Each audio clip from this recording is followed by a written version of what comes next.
we have a lesson that we might give a lot of thought to these days. There's a great deal of criticism of television programming, but that is not going to be the burden of my discussion this morning. I have something else that seems to me to be infinitely more important, and that is that man is no longer simply a biped without feathers, as Diogenes likened him. Man is a thinking creature. He should not be brought up by a trainer like a dog. He should not be taught only to obey. He should not be fed because he obeys. He should not have a life of luxury, perhaps, because he happens to obey a rich person.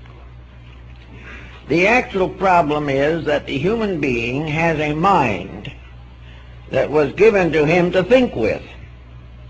It was an active organ to do something. It was not simply a receptive faculty to listen, to hear, and to see.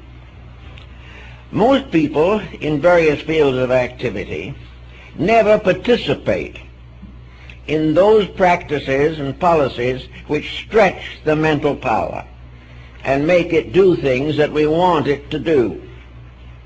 In the modern world, we train the mind by education to give us a profession, or a trade, or a craft, or membership in a union, or whatever it may be. We listen to the instruction, we get the job, we stay with the job, and in all this procedure we have done very little thinking. We have followed policy, we have obeyed rules, we have done what the boss told us to, and we may have taken a few special courses in computerization or something of that nature. But the real creative faculties of the mind have not been used at all. So at the end of one of these harrowing days, in which most of the harrow has now been eliminated, we go home, sit down in front of the television, and perhaps spend anywhere from 2 to 6 hours watching what? We're not watching anything that was going to make us really think a good deal. If it's an educational program, it will be turned off very quickly. We watch sports. We listen to the news, which is usually highly influenced politically. We go through a few horror dramas, westerns, a few very poor humor programs, and then settle down to the great run of family epics, in which we learn nothing, but may choose 1 or 2 characters to pull for because they seem to create sympathy, and 1 or 2 whom we love to hate because we don't like them. Now, this constitutes a big intellectual experience. And by the time we have finished with that, we're so exhausted we fall into bed. In the daytime, we have all kinds of domestic programs. Programs which may or may not bear upon any factual situation. We may have a few instructive ones on non-commercial programming. But we listen, we watch, and that just go out and get a cold beer or something of this nature. Nothing happens upstairs in ourselves. Nothing is being developed as a factor in the growth of our own thinking. We are not thinking, actually, and if we are thinking, we are not doing anything about it because most of the thoughts are non-factual. So here we go all through an entire lifetime, surrounded by all types of information, which we accept only through the eyes and ears. And when the time comes, we do very little to solve our own problems. A person whose mind is being used every day to find new values, accomplish new works, do new things that have not been done, improve the quality of living, solve the personal problems of his life. These are the things that help to exercise the mind. But to drift along from work to television to bed and then up and again the next day is not doing anything to make people. It is only continuing a humdrum which is only one step above animal existence. This means that in some respect we need creative programs. Now, a creative program is something that we do because basically we want to express ourselves. We do not wish merely to do what everyone else does. We want to do something that will satisfy our own inner impulses. But for the most part, these impulses are not active enough to give us any positive directive.